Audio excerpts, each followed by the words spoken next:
Absolutely, not just the government, the Reserve Bank of India today also stepped in to assure investors and calm nervous investors as far as the liquidity situation in the economy is concerned. Do remember, money markets have been nervous. So in fact, there's been this concern about a liquidity crunch, and this is one reason which was a direct impact of the ILFS defaults that we have seen over the past couple of weeks.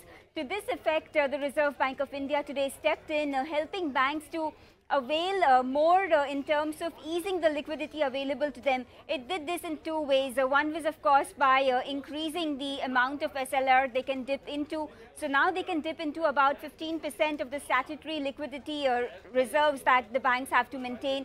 They can dip into 15% of these funds. And along with it, do remember that as far as banks are concerned, you also have a facility that you can avail to maintain your liquidity coverage ratio. Now, this has been hiked to 13% from 11% earlier, and this will go a long way as far as banks' ability to have funds to lend to other parts of the economy is concerned. So as far as individual banks are concerned, the Reserve Bank of India feels that these two steps will enable them to go forward and lend. Now, the idea, of course, is to ensure that there's no scare in the economy, that we don't fall like a pack of cards where we have this concern about where do we get the money from, how do we lend.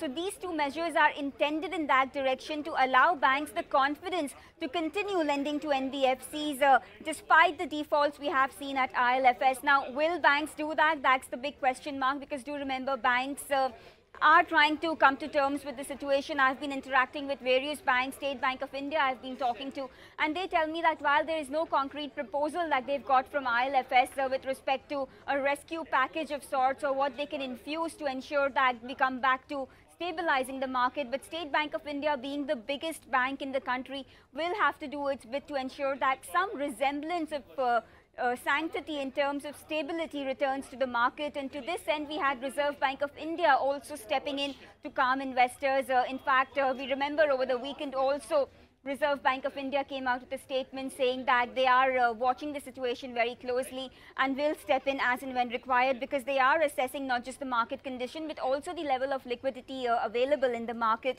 And today's announcement has been a fallout of that observation over the weekend.